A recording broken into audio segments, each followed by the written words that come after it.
Good morning, everybody. Everyone in YouTube world, Facebook world, the whole world up there, which I can hear an aeroplane. Now, believe me, there's not been any aeroplanes flying for absolutely ages. And the time that we're going live, there's an aeroplane. Freedom of flight. So good morning. So anyone that's watching, it's a pleasure to be with you. 11 o'clock on our Tuesday. And today we're doing therapy talks about freedom. So being in lockdown, as we all are still, the bars, we all know it's like how precious freedom actually is. But it also gives us the chance that we can focus on the things that are really important to us and freeing maybe our inner selves and freeing our mind and freeing our spirituality maybe, freedom emotionally. So many things that, although we're physically confined, technically, that doesn't mean that we have to be trapped emotionally. And normally if we lose something as well, we can gain something else. It's like you're gaining an extra sense of something. You become more aware in other areas. So freedom to me has really given me a focus. Because whilst being in lockdown, I've become free with that's all right, Lee, don't I? I've become free with who I am and all these things that are inside me that I've been bursting as a person to get out into the world. It's given me opportunity. So the lockdown has given me freedom to have the opportunity to do my life purpose, really. And it's given me the opportunity to meet so many like-minded souls as well. Forever grateful. So I've found the freedom in lockdown. I found the freedom for me in lockdown. So today we are talking about freedom and maybe where we're feeling trapped in different places. But who would like to start? Who can start? Freedom, what is it to you? Who wants to start? Should we go to Lee? I was going to say Susie. Sure. Just excuse the plumbing noises and the banging and all the rest of it that goes on in the background. If that's life. It is life. It is life. And thankfully, we've got a few plumbers that got the freedom to come and fix our floor.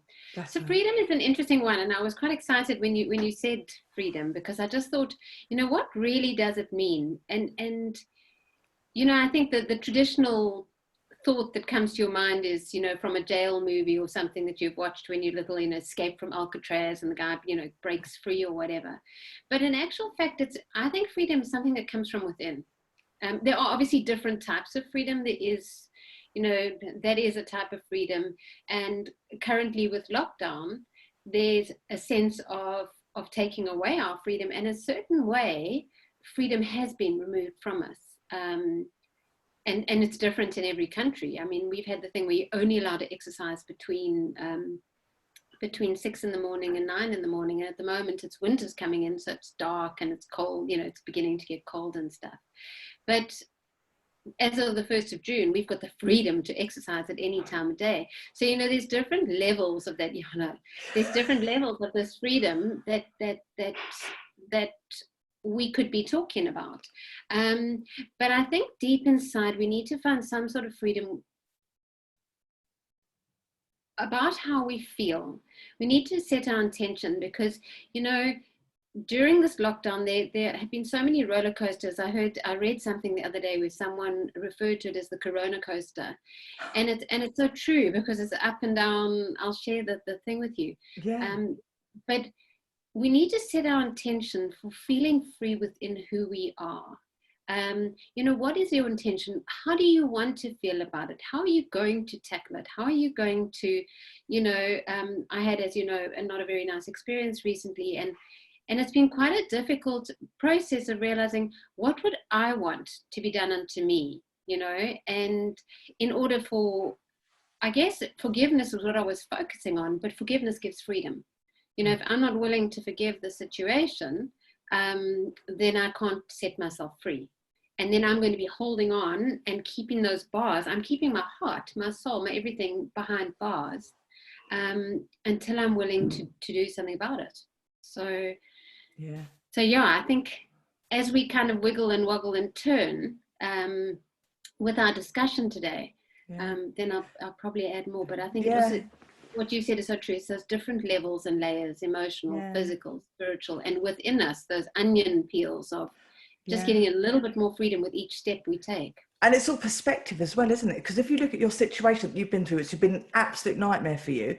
If you look from a different perspective and look at what it's now given you the freedom to be and freedom to do, and it's actually created a freedom of you're not in an energy space that may not be serving you. So it's perspective, and everything in life that we can look at. If you look at it from a different perspective, it will just transform. It looks completely different from different angles. So where you may be trapped in one place, you're completely free from another perspective. So in another.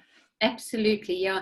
And I think that is, hindsight isn't exact science, but while we're going through things, it's well worth choosing to find the way that you want to feel in it. I know that, I didn't know what was going to happen, just so that if anybody is listening, I don't know, in the future, my office, I walked into my office and everything had been taken. Everything, absolutely everything, including confidential client files, etc., etc.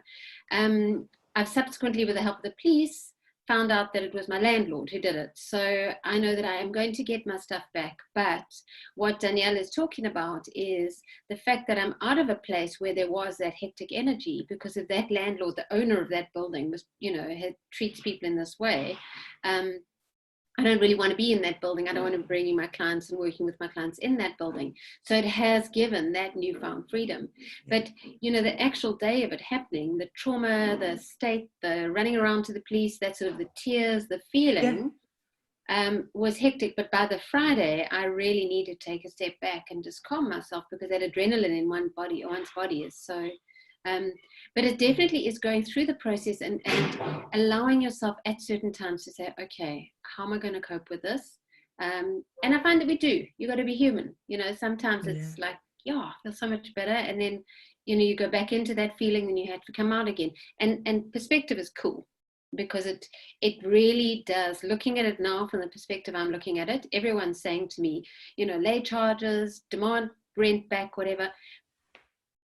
And do I want to tie myself up into that? Do I want to tie myself up into more issues with that energy, or do I want the freedom? And personally, my choice is freedom. I don't want to start fighting about a small rent, It's, so I'm choosing to let myself be free from it, because I can't bear the thought of going legal and all that. Oh, absolutely. Yeah. And why would you choose anything else? Because we can choose whether to have the smooth journey, or, to go against the flow, which is going to cause that friction, and that'll just manifest in your life in other ways as well. So choose happiness, I say. Exactly. Freedom all the way. Thank you, Lee. Yeah. Thank you, sweetheart. Oh, my Susie. Let me unmute myself. I love that. And that's actually one of my not recent, but quite recent understandings, that freedom is choice. And, in NLP, when we want to create a lasting change, we always work with the values, because it is from the values that we get our motivation. And in the coaching sessions, when we look into the values, freedom is the one that comes out most often, even for people who want to have money. Why people want to have more money or be more prosperous? Because it gives them that feeling of freedom, that I can choose. So freedom, in a way, it's choice. And people are valuing freedom mostly out of any other values, I think. I mean, from my personal experience, during this revolution against the communist regime, we were ready to die for the freedom. Okay, so even if freedom gained would not have served me personally, I was ready to die for it. And actually, the slogans back then, at the time, and I have shivers only when I think of it, and they're not necessarily bad, was that I will die and I'll be free. So we were so ready to die for that change, for that freedom, that it was feeling like a feeling of, a release of some sort, but not in a sense that I want to die. but I'd rather be dead than endure lack of freedom. So that's how important it is. You know, I think it's freedom is one of the most valued value, the most important value for us all. And that's powerful, Suzanne. Yes, that's very powerful, because actually when you look at it like that, that's what war's about, isn't it? That is what about everyone that's fought for everything that we've got in our equality, and you know, it is about freedom. And fundamentally, that is a huge subject. That's absolutely huge. It is. Susie, I never knew that about you either. So, and you know, I personally, because that's on a societal level, and as a human being, is one of the fundamental values of the human being is freedom. And we will probably never endure anything else than that. Just like love. Love is the only emotion that we can feel, and the only state that we can actually accept as a human being is freedom. And on a personal level, I've worked a great deal on myself because I was feeling trapped. And this is also something that comes often in a coaching session, when people complain for whatever they're struggling with as being trapped by that particular situation because they don't find a way out. So freedom has its this importance that I found actually throughout all the disciplines, you know, and freedom is fundamental. And for instance, in yoga, the purpose of yoga itself, the yoga practice, is liberation, right? Or moksha or mukti that we find in Hinduism. Yeah, moksha. Is that what it is? Yes, moksha is liberation. Yeah. Because I just did my motivational minute today. It was moksha on the shore.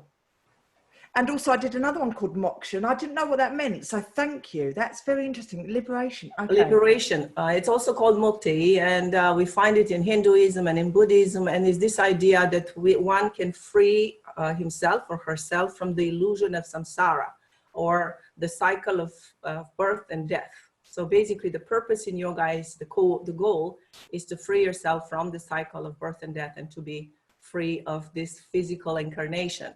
Yeah. Right. And I looked at it as well in Christian Orthodox view, for instance, because I'm a Christian Orthodox. Freedom is seen as that freedom from the influence of what we call sins, right? But this, I think it's, oh, you have a pretty thing there. I know, Helene. I was just going to say. Oh, it's so cute.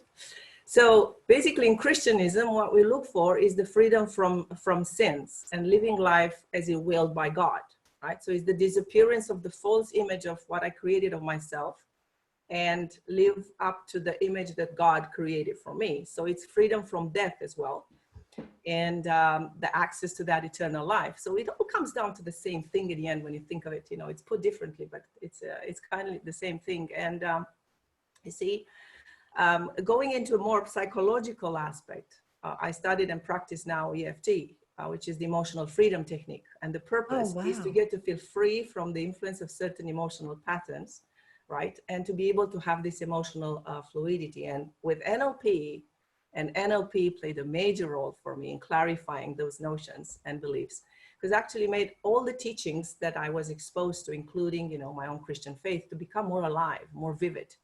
Because I had all these tools to remove all the other beliefs that were making me feel imprisoned.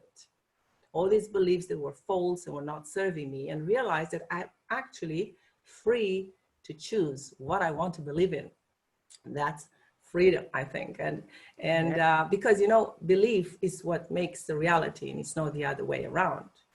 So freedom is this ability to make choices about how you feel. And there is one thing that had a particular impact on me in NLP. Well, everything has, but there's one sentence that when I heard it the first time, it just dropped inside and changed everything inside, which is, are you ready for it?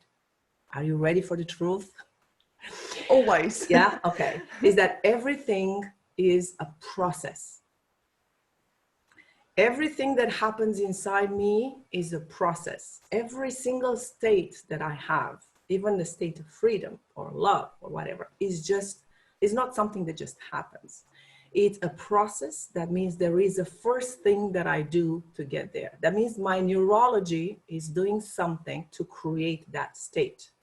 So there's the first thing that I do, the second thing that I do, the third thing that I do. And there's always either an image in my mind that is associated with a state of freedom or imprisonment, or there's a voice in my head that tells me something, that talks from here, or or from here, it yells or whispers or tells me mean things or good things, or there is a specific sensation or movement of energy in my body that the neurology is creating when I feel in a certain way.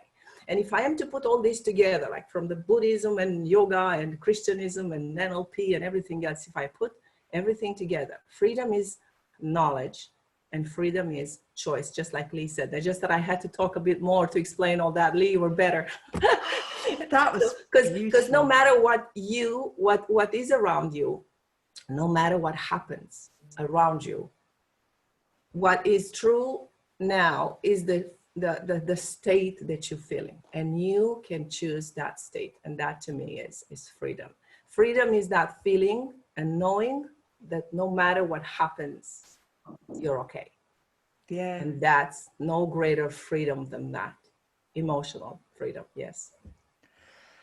Yeah, I think we've mentioned it. If I can just quickly say on choice there, we have mentioned it before, but that book, The Choice by Edith Eger, you know, she even talks about a point where she had the choice to eat human flesh or a blade of grass. But she says, I had choice. In that moment, I had the choice. Wow. And I mean, I think that for me is the one thing that sort of, when you see the other places and the things that the suffering that she went through, but her ability to choose throughout of it was, you know, and she did make it through. Obviously, she wrote the book, but it's a, what did she eat? The grass or the? She chose the grass. But she said people around her were eating the other dead bodies. You know, she was thrown into a pile of bodies. It's horrific. I mean, it's amazing. It's about Auschwitz and. Oh, it was about Auschwitz. Okay, I've never heard of that book. So, Auschwitz. I'll place it on. It's absolutely outstanding. And I think as a bedside book, it's something. There's so many little things that she says. I mean, right in the very beginning, she says a comment about, "I am here. This is now," or "This is now. I am here." So you can't be worrying about what was or what will be. And I suppose it brings us back to the whole now state and stuff. Is I am here. This is now. Yeah. You know. And it's a simple, very quick, easy way to bring ourselves back into that now.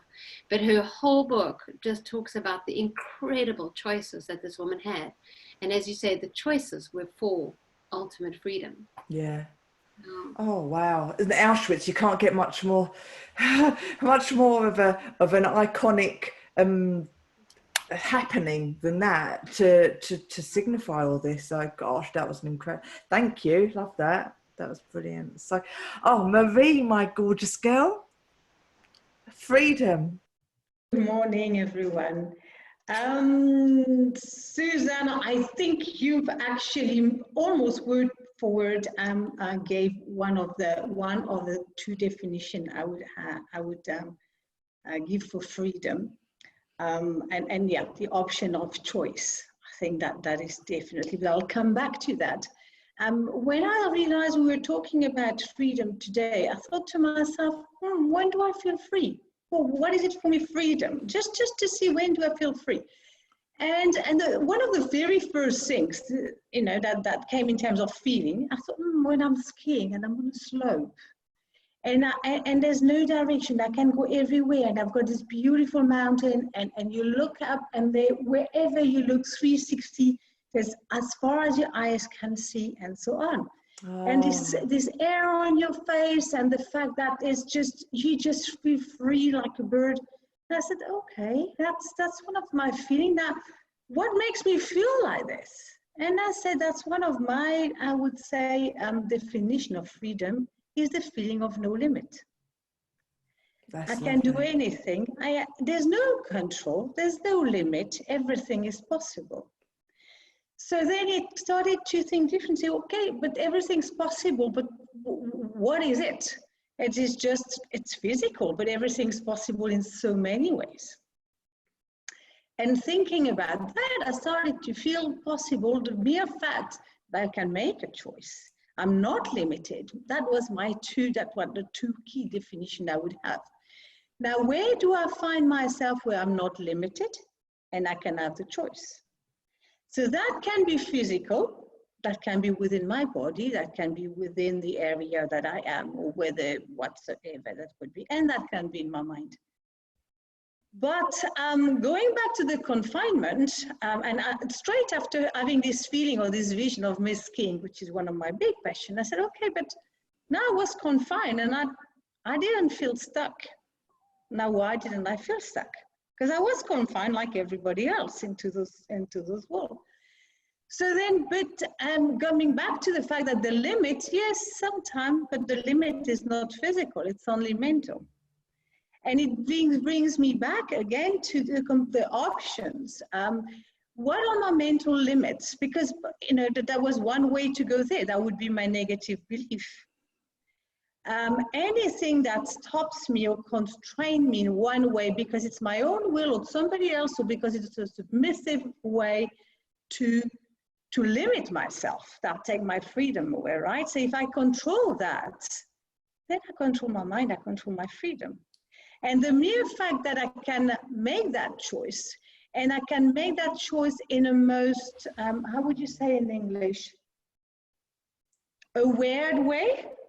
Well, I mean, I'm not so much depending on whatever file I've got in my subconscious or my education or my country or anything that I have. And we work a lot of that with NLP. If I go back to my true essence, if I start to try to delete, what kind of condition my choice, then I increase my freedom. By trying to be, my freedom is trying to tap into this true essence of me. So that the choice I do are every day a little bit better, my choice versus to somebody else or an environment kind of directed or influenced choice.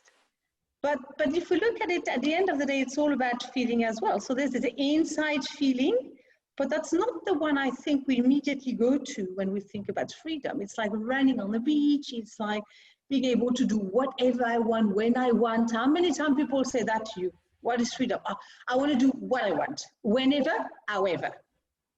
Now, if we know how we make choices, how often is it really just our own choices? So I find that a fascinating topic because it's for me, it's option to choice and with no limit. But how do we get to the no limit and integrate the no limit or the lesser limit with the option of choice?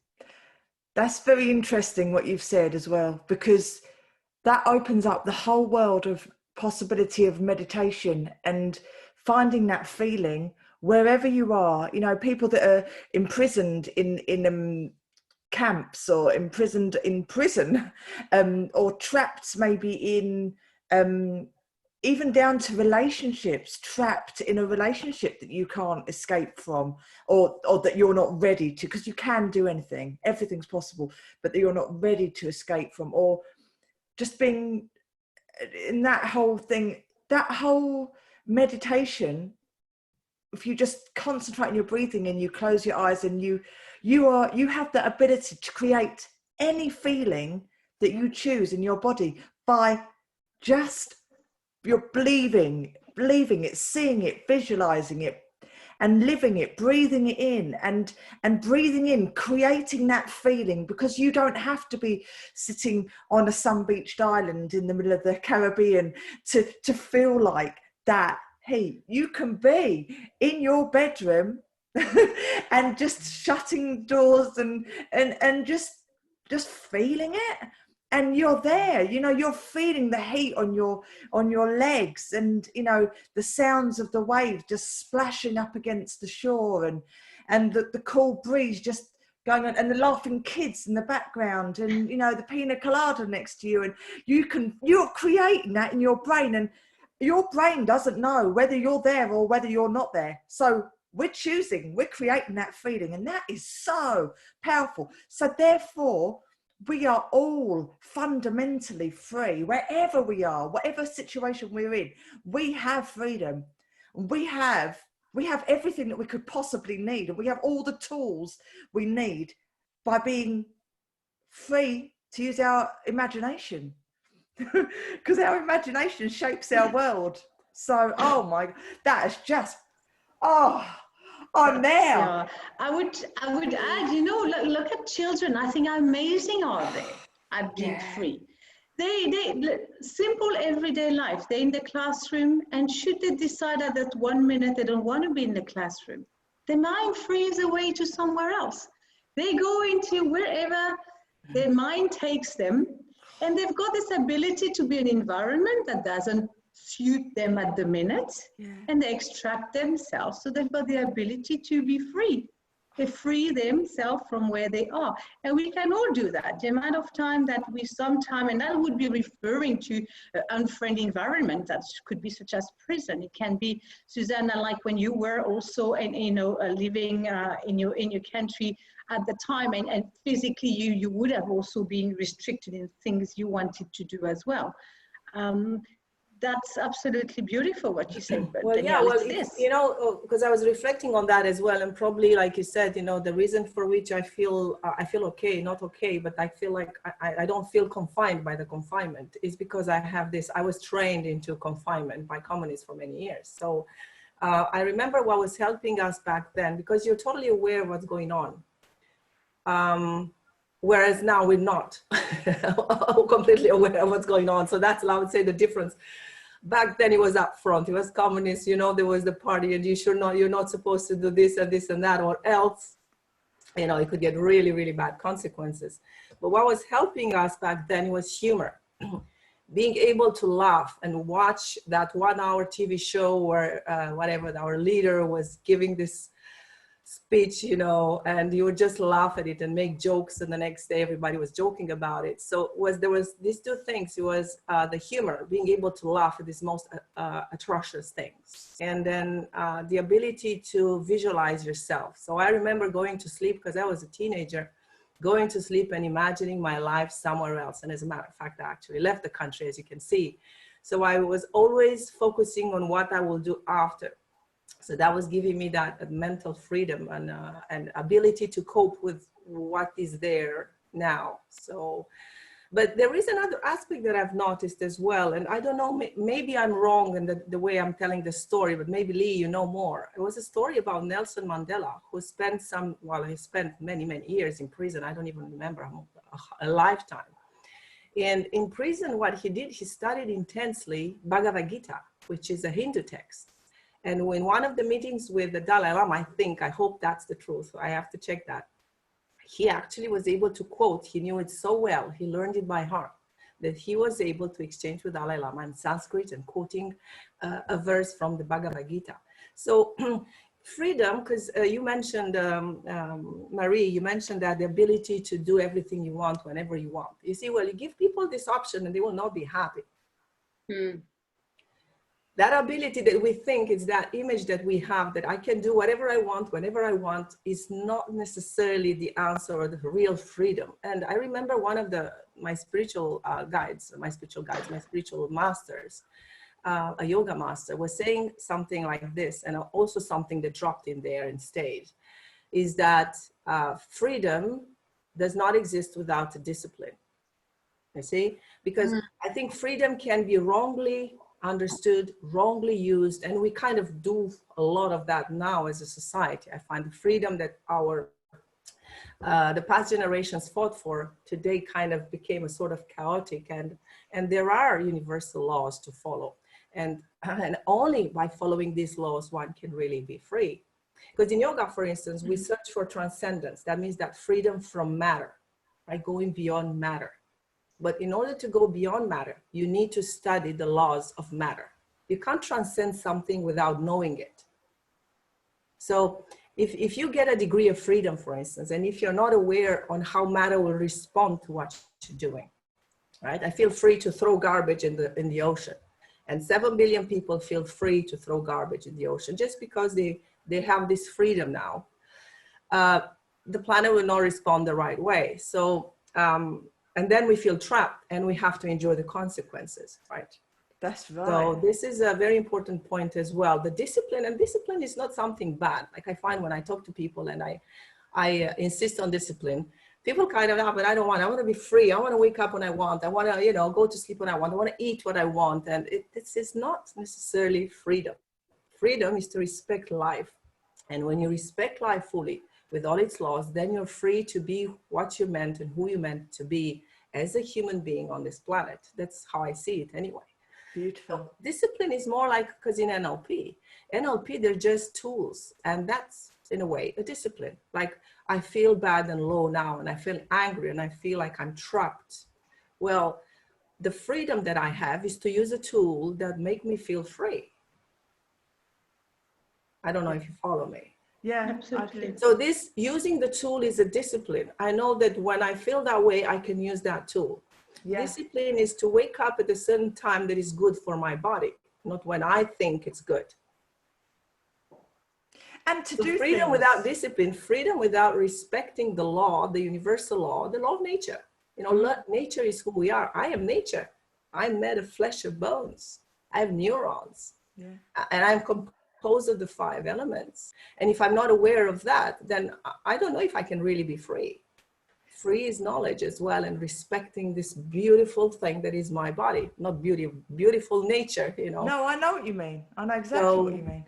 You know, that's another aspect of freedom, I think. Well, that you have to have that. Yeah, Sorry? the thing is, we are part of the universe. We're made of the same things. We are we're made of the same things as the sea and the sand and the air that we breathe and the trees and the grass and everything. So by damaging that property, we're damaging ourselves anyway. So are we truly free? By respecting and loving everything that we have around us and all the beauty that we've been given as a gift by the universe, by respecting that, we're treating ourselves kindly, because if you can't start with yourself, then where can you start?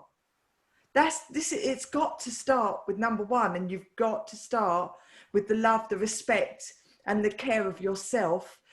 But that also means that you are part of this big universe, which is all to do with how you're respecting yourself. So yeah, the beauty is from within and externalized.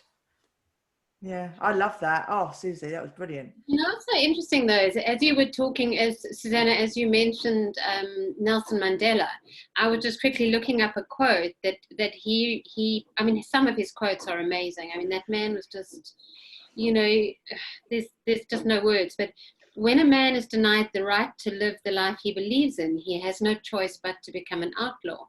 And it's fascinating that when you mentioned about the communism in your country and all that kind of stuff. And, you know, we have the background of apartheid, which was curfew and not allowing people to do, you know, different people had different rights. There was all this stuff going on. And that seemed to, and it's so interesting that that's something that our ANC government has kind of now led us into, is you have to be at home by 8 o'clock tonight. At night, if they catch you after 8, then there's consequences. You can only exercise between this time and that time. You know, you have to wear a mask. You cannot leave your home without a mask on in South Africa. And you know, you're not allowed to buy alcohol, not allowed to buy cigarettes, not allowed to do this, not allowed to do that. And people are becoming outlaws. The average, everyday, good human, and that's what happened to Nelson Mandela in his youth. You know, he was fighting for freedom. He was fighting for them to go out any time of day or night because they're a human being. And it's so fascinating how we come back to it might not be your value. It might not be, you know, someone who's an addicted cigarette smoker, they might have all kinds of anxiety issues and all the rest of it.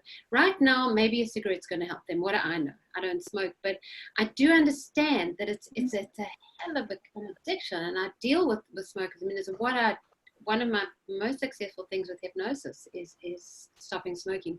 But you're only going to stop if you really want to. You're not going to stop when someone else is trying to force you to do something. So it's quite interesting that people are choosing the freedom to go and find. I mean, people are making their own alcohol. They're buying yeast and pineapples and sugar and stuff to make some kind of alcohol.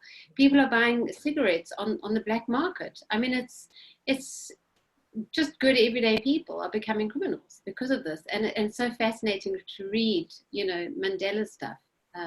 That's so scary, because you're right. I mean, it means that every single one of us are technically have the potential of just becoming criminals. But then where's that line? Where is the line between being told and dictated to that you cannot live your life a certain way and bowing down to it and listening to every other little thing, or doing or doing something because you're choosing to do it, because you feel Very it's interesting. It's a yeah. heck of an interesting thing, and I think it's exactly what you're saying. Is there's this balance between, you know, the ocean and the plastic. Do you know, surely as adults, as human beings, you know not to, you know, so you want to be able to just say to people, come on, you know, let's just be free, let's be, but everybody's so different. Everybody's thoughts and feelings on the matter. You know, we have the option of sending the kids to school or not. Okay, things are for us after the 1st of June, we can go out after 8. We can, you know what I mean? Things are slacking off. So it's not, thankfully, going back to what it was. But the question is, like, how do you accept others for exactly what they are and what they think? You know, allow the people who want to send their children back to school, allow them, and those that don't. And thankfully, at our school, we do have that choice. But but not everybody feels the same. Not everybody thinks the same. Not everybody else's choices are the same. And I think they're fundamentals, like treating the nature correctly. But I think there are too many people in this world that don't treat nature, you know, correctly. So, or in loving, kind ways, you know, whatever that might be. So it's huge. I mean, that's like a whole big another. Yeah, it is. It really is, and it's like. And also, when you come to freedom as well, it's freedom of choice, but it's also like, if you're thinking of the religion side of things as well, we've all got different religions and different beliefs, and that's what makes this world so special, that we are so different, and that we do all fundamentally have different views on and outlooks, but that apart from if you're an atheist where you just don't believe in anything, many religions are based on that, you know, the love.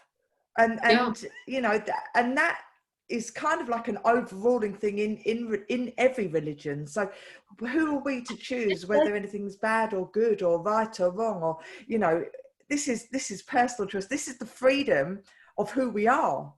It's freedom. Also, they say, I mean, it's an NLP thing, is that everything we do starts with a good intention. So whether you believe it or not, whether you kind of, you know, if I were to do parts integration with somebody who smokes, you know, we'll sit there and say, on this hand, we'll put the smoky, the one that wants to smoke. On the other hand, I'll put my hands up, we're going to put the one who doesn't want to smoke.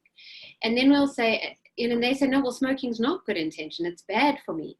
But it's actually, if we go to, why do you want to smoke? Well, because I want to be a better, I need to calm down. Why do you want to calm down? I want to be a better parent. Why do you want to be a better parent? Because I want my child to have blah, blah, blah. And that will eventually chunk up to a beautiful intention.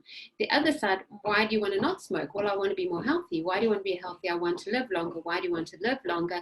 Because I want to be a better parent. I want to, and ultimately they both chunk up to exactly the same thing. Yeah. And everybody, regardless of religion that I've worked with, it always comes down to something, a more higher power, connecting to God, connecting to source, connecting to having a connection, having something bigger, something that's greater with it, you know. And that comes to what we're talking about. It's that freedom comes from the disciplines, from the choices. Because if, like what Susanna says, you just think, oh, I'll wake up when I want to because I'm free, you don't feel free. You feel guilty. You feel you don't know what to do. There's no structure. There's, you know, and different people need different routine and different amounts of structure. But if we don't have it, we actually are imprisoning ourselves in lack of freedom by thinking we're free. Oh, I love it. Yeah. Wow, and that was deep. That was beautiful. That really was. It was brilliant. God, I'm surrounded by just genius today. Oh, I love it. Yeah, so, and also you mentioned that we, you know, different religions and even atheists, but what do we all have in common? You know, it's the neurology. We all function the same way. And this is why NLP is so good for that. Yeah. Because you can chunk it down to what really matters. And fundamentally, we're all humans and we have all these values and principles built in. Mm. We're built that way. This is who we are. We are freedom. We are faith. We are love. We are kindness. This is fundamentally our nature, going down and moving one step down or higher or whatever. In spirituality, this is God's image, like how we were created, you know, if you want to come out of the dogma and just look at the image and the picture or the message behind it. This is how we are created, in his image. No?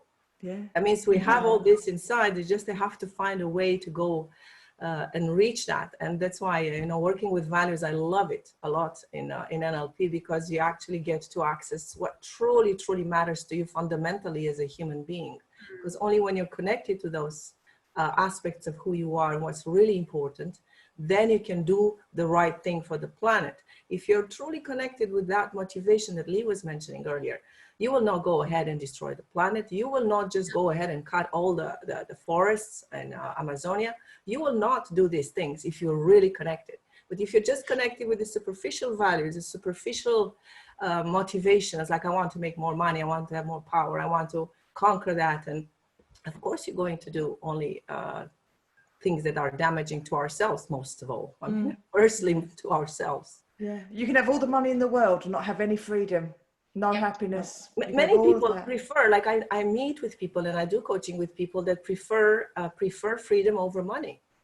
Oh, like yeah. they give up on certain lifestyles just because there's certain values, like freedom, like free to be myself, freedom to do what I love, freedom not to be able to, or freedom not to comply to a company that I don't believe in. Although you can have both.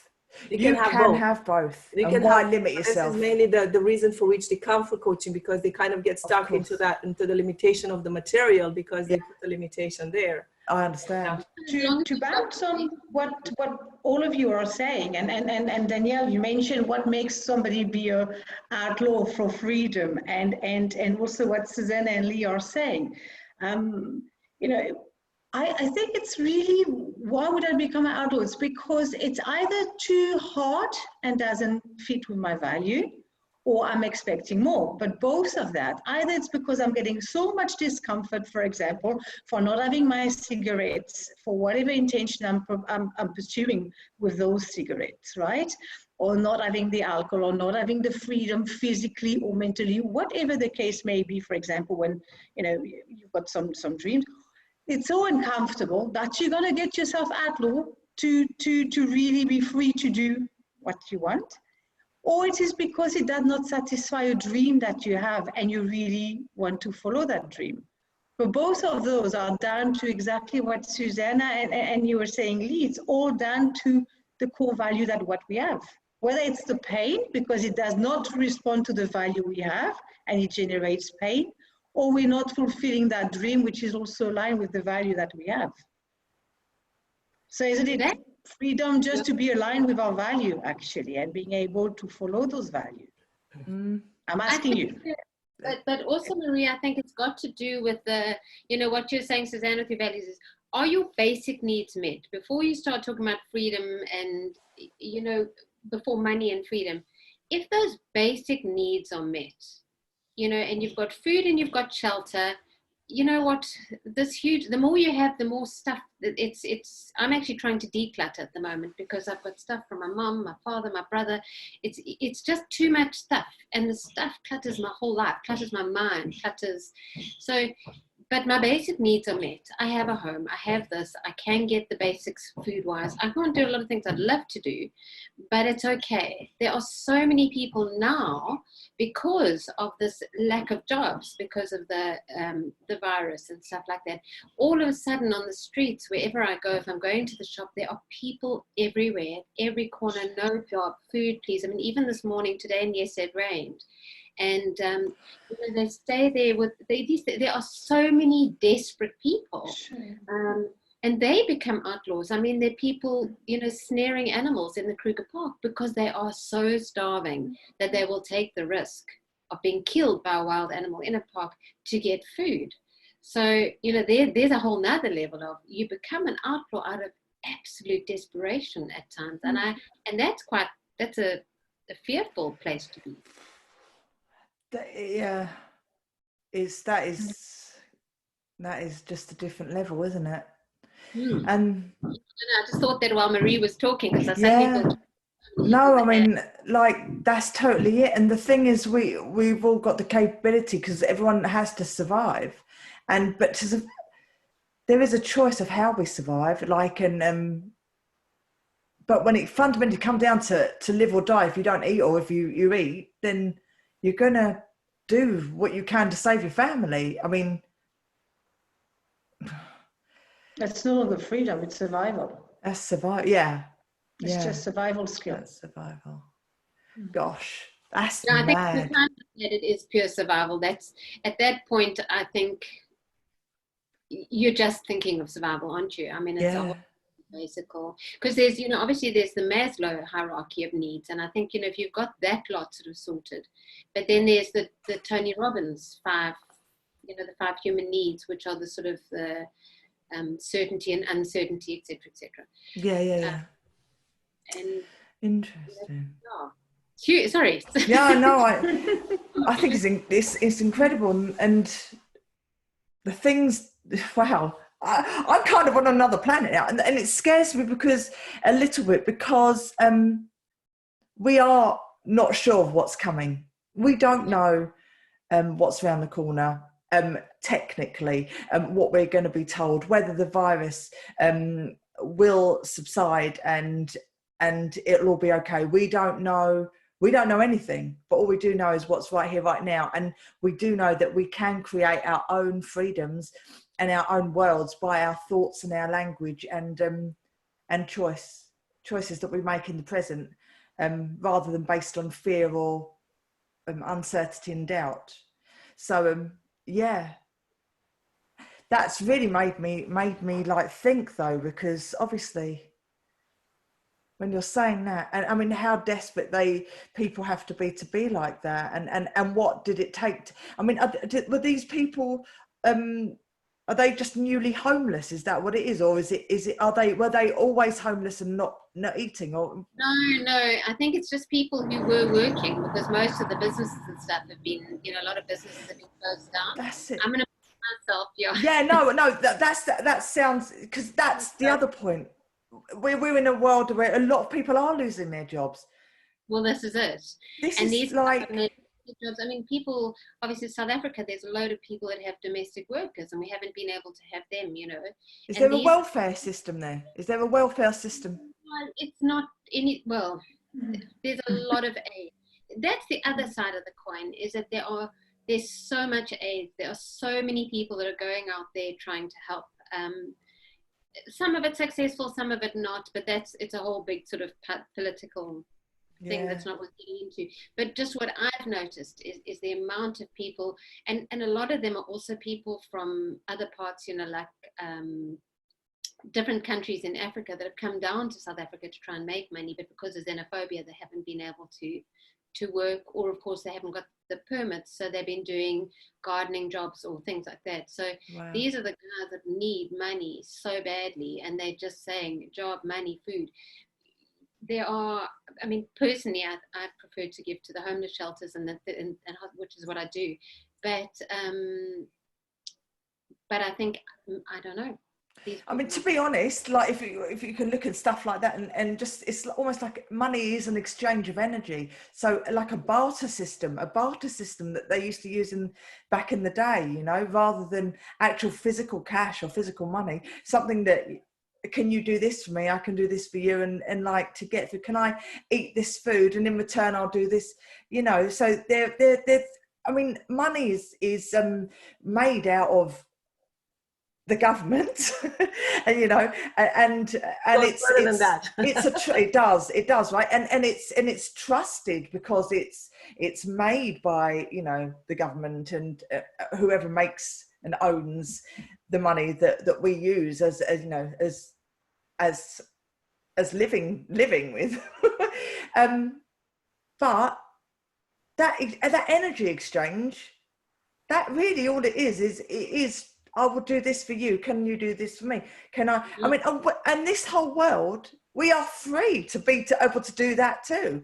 We're freedom. It is freedom to make the choices of, you can do that for me, and in return, I'll do this for you. Like, we don't have to rely on a money system. Like, if it gets to the point where there's no rules. I'm on a different level at the moment. I'm sitting there thinking about. Yeah, but that's exactly. That's exactly where the freedom comes. I have the freedom now to, if I can, to do something to help, if I can, who I can help in my own neighborhood.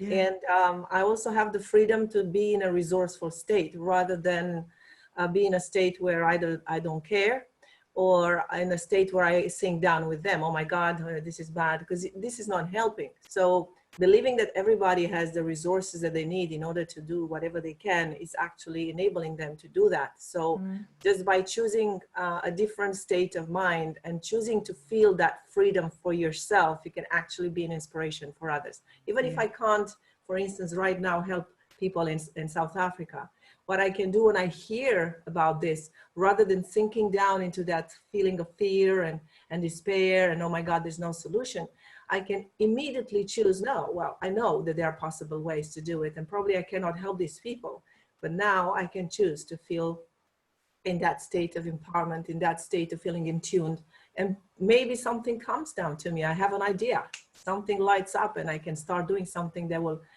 help others. So I think the empowering state, it's the real freedom.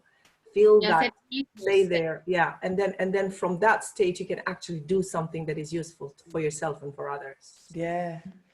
Oh, what an amazing thought-provoking conversation, honestly. I mean, I knew freedom was like a massive subject, but when you really start digging into it, it's the most intricate web of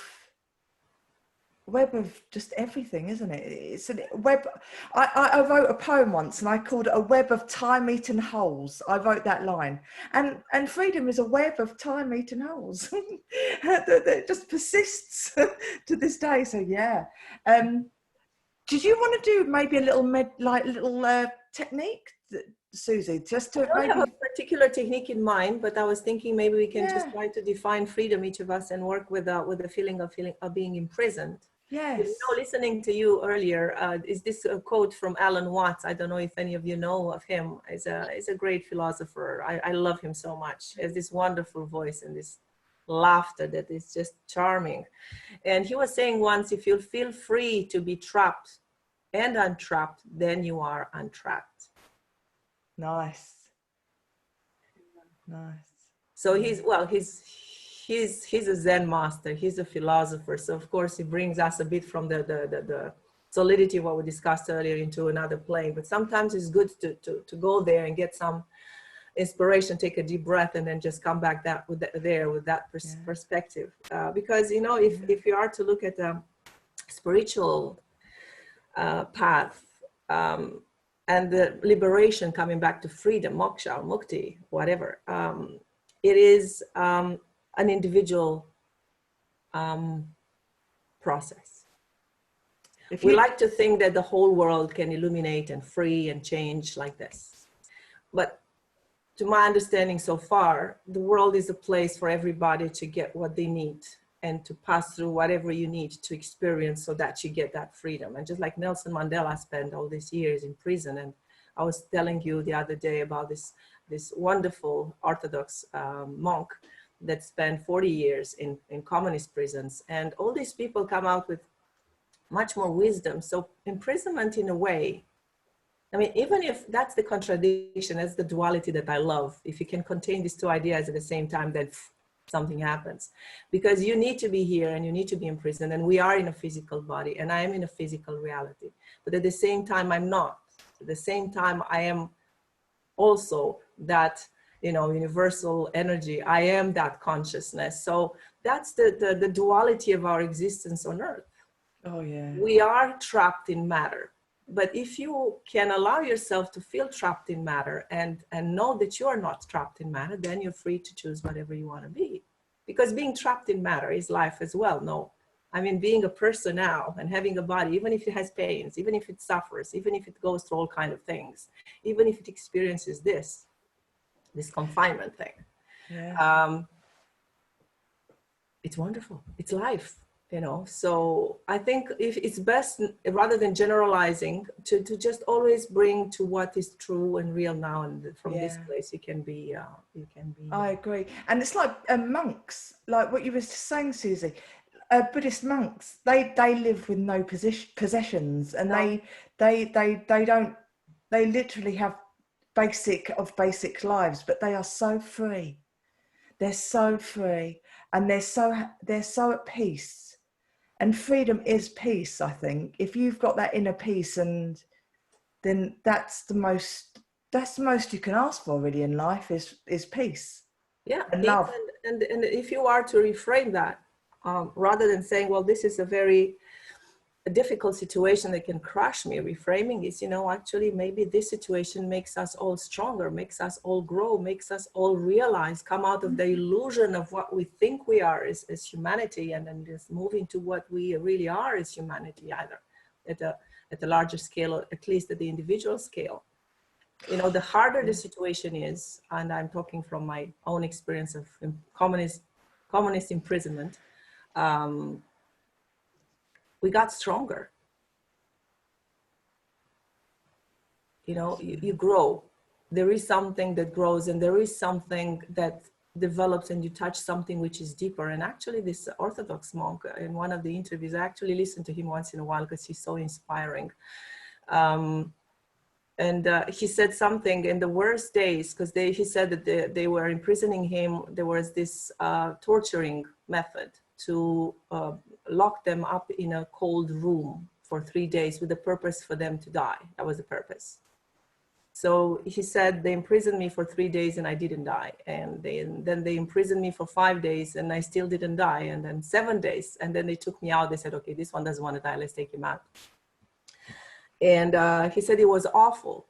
But what I could perceive then was this very thin ray of something, not seen physically, but that I could perceive something like a line, something that is so subtle, something that is so powerful that you discover inside yourself throughout this type of situations. So it's not that we want, and he said that, it's not that you want to create suffering in your life, but when it comes, dive into it and find that light there in that suffering.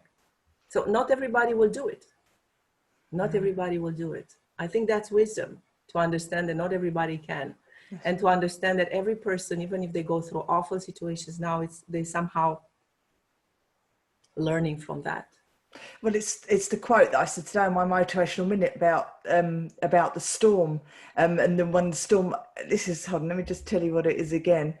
And once the storm is over, you won't remember how you made it through, but you managed to survive. You won't even be sure, in fact, whether the storm is really over. But one thing's certain, that when you come out of the storm, you won't be the same person that walked in. And that's what the storm's all about.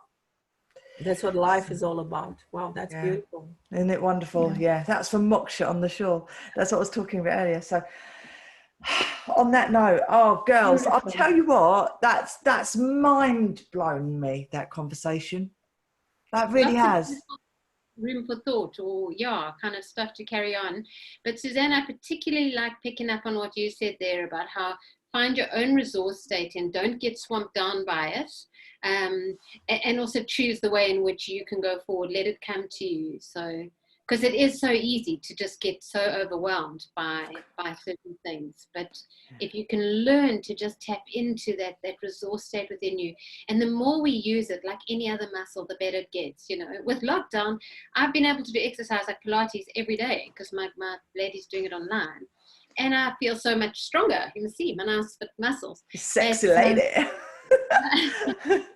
But it's the same with that discipline of finding the now state, finding the, and my challenge of it this past sort of few days has been incredible, because I really have tried to put my, walk my talk, as opposed to kind of sit there and think, oh my God, what am I going to do? But it's at practicing that resourcefulness. Yeah. And trusting that everything will happen with the greatest good. It always works out somehow, It will. And like in a year's time, we're going to look back at it and go, you won't even remember it. You'll just remember the good that comes out of it. That's it. That's all it is, because it's change. And changes life, changes growth, changes everything. So on that note, changes choice. I love you all. I love you all, girls. So I'm going to end by saying freedom to change your life direction completely and relaunch yourself now. So you can live the life you've always wanted to, choose the life that you want, and go get it. That's what I say. You've got the freedom to take action and start right now, because what is stopping you? And if there's something stopping you, work on that. Come and see some of us and move forward. So guys, I'm going to sign off from YouTube, Facebook. It's been a pleasure being with you all, and I hope you've got value from what we've been talking about today. And yeah, please like, comment, subscribe, share all of our pages. I'm going to list them all below, and come and visit us if you need to talk about anything more in detail, or you know, talk about your own lives in any way, and you want to move forward in certain directions. Any one of us will be happy to help you in any way we can. And yeah, we'll see you next time. So love, bye from us. Bye. Let me just take this off the live. I think we're off live. Hold on. Yes, I think we're off. Oh. That was flipping mad. What amazing. What a nice talk. It's like full of thought, aren't we? Full of thought and ideas, and I like just bounce into so many other things that come to your mind, and as to freedom, or I mean, no, I actually tune on those people on the side of the road, because I picture them so well, the one in South Africa you described. Yeah, my son called me and he says, "Mom, you don't understand compared to when I left 2.5 months ago." And Johannesburg, he says, "Mom, there's so many people, so you don't want to know." I mean, more and more and more. It's just, but as you say, like, we need to find the resource of how can we help those that we can. And I mean, I think there are so many people wanting to and trying to, but it is very heartbreaking for these people who, you know, are just good souls. That, and like Mandela says, you know, I mean, from the 1st of July, so many people are going back to work, and they have been. Let's just keep resourceful. No, out of every storm there'll come a phoenix. Anyway, the phoenix will arise. And I think I even remember my friend in the UK, that when it first started, she was telling me about all the people that were going, helping and delivering food at the old people's houses and stuff. And, you know, that kind of stuff has continued. And there's masses of, you know, that are trying to help, but there are just so many people that they can't. But there are millions of people. There's so much. I'm noticing also a lot of good. Yeah. It's what we focus on. But the thing is, like last night, I was lying in bed, and it just kind of hit me again, because I get waves of it just hitting me, and I just sat there and thought to myself, oh my gosh, like everything just kind of like, I focus my life in the way where I feel that my heart needs to go, and to just to make a difference in as many lives as I possibly can. But sometimes I'll get like something hits me, and it's like, bloody hell, my life is so different now. Like, what happened? Do you know what I mean? What has actually happened? The power behind what's happened is just beautiful. To be able to have the whole world stop like this. What kind of a power is this? And just to stop it, like bang, in a week, finished, done. That's all. Absolutely mind-blowing.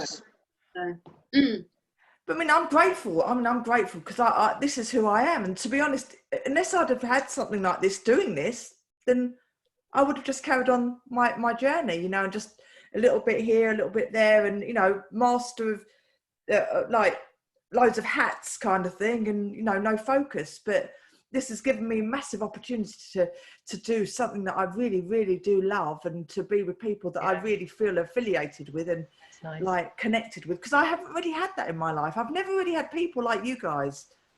That, well, it's amazing when you all answered my message, because I don't have, I mean, there's nobody here that I can phone. I mean, my best friend's in the UK, and she's the person I talk to. And, you know, other than that, there's moms at school and stuff, but there's no one to phone and say, and also no one that won't get into panic and tell me to demand money. You know, there's no one who'll go and say, you know, like what you've just said is look at his energy. You know, that was crap. And I don't want people saying to me, I think you must, and I get the odd message from my husband's family as well saying, you know, demand money. And yeah, it's so beautiful to have you know, each of you. I mean, I haven't seen Linda on here for ages and ages, but she just such a beautiful note there, and it just yeah. Yeah. I think we have to remember, you see, that's the advantage of having practiced yoga, because you reach something, and you touch something within yourself as an experience. And it's one thing to talk about, I don't know, feeling liberation. I'm not liberated, by the way, but just to say, to feel a certain level of awakening in your mind, like to reach something, that consciousness within, through an experience. And another thing is to talk about it. And so because once you experience, you feel it and you know it, and it's there, it doesn't go away anymore. Even if you forget about it later, you still remember it when you need to. So we have to remember that it's a game. I mean, it's a play. What they call it in yoga, they call it lila, or the divine play. We take it way too seriously. This is a creation of our mental, collective mental tendencies, and we have to move through it. That's the samsara. It's that the how do you say, the illusion that we have to go through. And if you keep that in mind, then everything else it's just, you know, one day we'll be out of the body anyway, in a way or another. Whether it's now and 20 years from now, 50 years from now, I will still finish being here. So you have to keep that perspective, and that helped me a lot throughout my life, because you keep that perspective and you know that you're eternal. So then everything that happens, it's okay. Yeah, play the game. And what Alan Watts was saying, we are taking too seriously what God's made for fun. That's why we got where we got. I like that. Yeah, I love Watts. He's amazing. He's amazing. I'm in love. If this guy was alive now, even if he was 150, I would still have married him. You would have gone for him. Go or marry him, please. Okay. But Lee, I have to say, you know, I have to say that you actually, your face has changed in a peaceful way. I cannot explain. You look, I got the goose. You look so peaceful. You look so, I know the nonsense you're going through. This is not the point. But you look peaceful. You look happy. Your skin, your face, your eyes has changed. I can feel it. I cannot explain you, but you look like you're on the right place. I cannot explain. I agree. You're so different. You look at peace. I don't know what to say. Oh, thank you. Thank you. You really do. Love, man. It's true. Anybody has some mushrooms? I'm just kidding. Come on, we have to laugh a little bit. You're going to have that humor. Oh, but listen, you know, we're all here for each other. We're all here for each other. And if anyone needs to talk about anything or do anything, you know, just contact. Yeah, I must say, it'd be fun to chat. It was just such a week of sort of sorting everything out this weekend. But when I got the call yesterday to discover where it was just like, Gotta run because I have to go for lunch with my guys. I love you. I love you all. And